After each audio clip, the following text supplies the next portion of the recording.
नमस्कार। आज हम कुछ बहुत ही दिलचस्प करने वाले हैं। एक छोटा सा शीर्षक, सिर्फ 3 शब्द, लेकिन उसके अंदर छिपा है एक बहुत गहरा मतलब। है ना कमाल की बात कि कैसे कभी कभी सबसे सीधी साधी बातों में ही सबसे बड़ी फिलॉसफी छुपी होती है। तो चलिए आज इसी की परतों को खोलते हैं। तो ये रहा वो शीर्षक, गौ सेवा के चमत्कार। बस यही 3 शब्द हैं आज के हमारे विश्लेषण का आधार। और ये सिर्फ एक नाम नहीं है, समझिए, ये अपने आप में एक पूरा कल्चरल स्टेटमेंट है। आज हम इसी एक लाइन को पकड़कर इसके हर एक पहलू को समझने की कोशिश करेंगे। तो सवाल यही है कि भाई इन 3 शब्दों में ऐसा क्या खास है? क्या वादा छुपा है इनके अंदर? ये टाइटल आखिर कहना क्या चाहता है? इस पहेली को सुलझाने का सबसे अच्छा तरीका क्या है? इसे तोड़ते हैं, एक एक शब्द को अलग करके समझते हैं।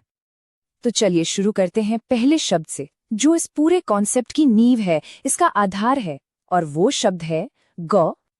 अब गौ का मतलब तो हम सब जानते हैं, गाय, है ना? लेकिन यहाँ बात सिर्फ लिटरल मीनिंग की नहीं हो रही है। कल्चरल कॉन्टेक्स्ट में इसका मतलब कहीं कहीं ज्यादा गहरा है। हिंदू संस्कृति में गौ को सिर्फ एक जानवर नहीं माना जाता, बल्कि उसे जीवन, मातृत्व और अहिंसा का एक पवित्र सिंबल, एक प्रतीक माना जाता है। तो ये सिर्फ एक जानवर नहीं, बल्कि एक पूरा प्रिंसिपल है। और देखिए ये कितना इंटरेस्टिंग है कि गौ का महत्व कितना फैला हुआ है। इसे निस्वार्थ भाव से देने का प्रतीक माना जाता है, बिल्कुल एक माँ की तरह। ये पवित्रता और समृद्धि का सिंबल भी है, और तो और इसे धरती माता यानी पृथ्वी का रूप भी माना गया है। एक तरह से यह हमें याद दिलाता है कोमलता और करुणा का रास्ता अपनाने के लिए। ठीक है, तो ये तो साफ हो गया कि गऊ एक पवित्र सिद्धांत है, एक सेक्रेड प्रिंसिपल है। लेकिन अब करना क्या है? मतलब कौन सा एक्शन लेने को कहा जा रहा है? और यही सवाल हमें ले जाता है हमारे दूसरे शब्द की तरफ, और वो दूसरा शब्द है सेवा। अब ये शब्द बहुत जरूरी है। समझिए, ये एक पुल की तरह है जो गौ यानी उस पवित्र चीज को उसके परिणाम से जोड़ता है। आइए इसे थोड़ा और समझते हैं। देखिए, सेवा का मतलब सिर्फ काम करना या कोई सर्विस देना नहीं है। नहीं, इसका असली मतलब है निस्वार्थ सेवा। मतलब ऐसा काम जो आप पूरी विनम्रता और भक्ति से करें और बदले में कुछ पाने की उम्मीद ना रखें। कोई इनाम नहीं, कोई पहचान नहीं, बस देने का भाव। तो फिर सेवा का असली एसेंस क्या है? ये धर्म का मतलब हमारे सही कर्तव्यों का एक बहुत बड़ा हिस्सा है। ये सिर्फ मन में दया रखना नहीं है, बल्कि उस दया को एक्शन में बदलना है। और ये भी माना जाता है कि ऐसी निस्वार्थ सेवा से अच्छे कर्म बनते हैं। एक तरह से ये एक्टिव डिवोशन है, भक्ति का ही एक प्रैक्टिकल रूप। तो अब हमारे पास 2 पीस जुड़ गए हैं। एक तरफ है पवित्रता, गौ, और दूसरी तरफ है निस्वार्थ एक्शन, सेवा। तो सोचिए, जब ये दोनों चीजें मिलती हैं तो फिर होता क्या है? इसका नतीजा क्या निकलता है? और यही सवाल हमें सीधे ले जाता है हमारे आखिरी शब्द पर।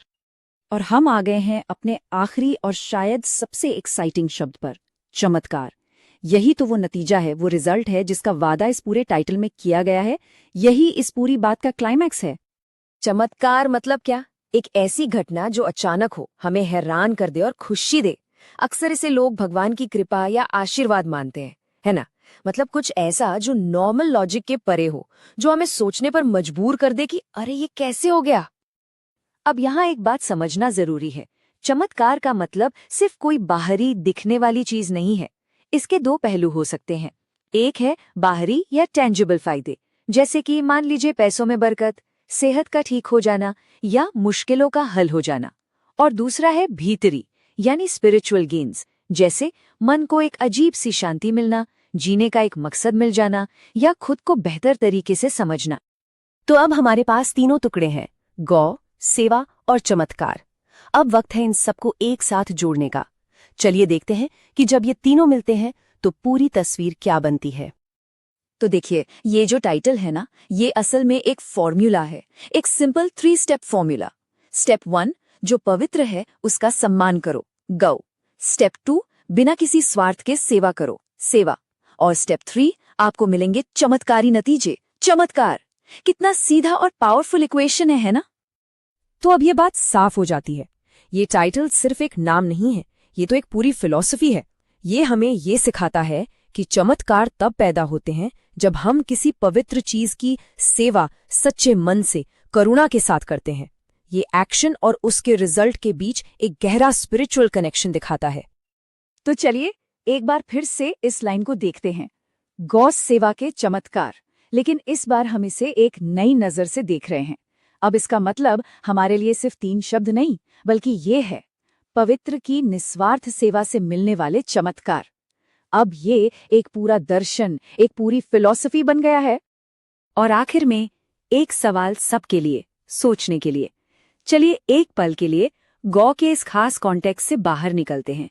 अगर हम निस्वार्थ सेवा के इसी आइडिया को आज की दुनिया में उन चीजों पर लागू करें जिन्हें हम पवित्र मानते हैं, जैसे कि हमारा पर्यावरण, हमारे रिश्ते, हमारी कम्युनिटी, तो सोचिए आज के जमाने में किस तरह के मॉडर्न चमत्कार देखने को मिल सकते हैं।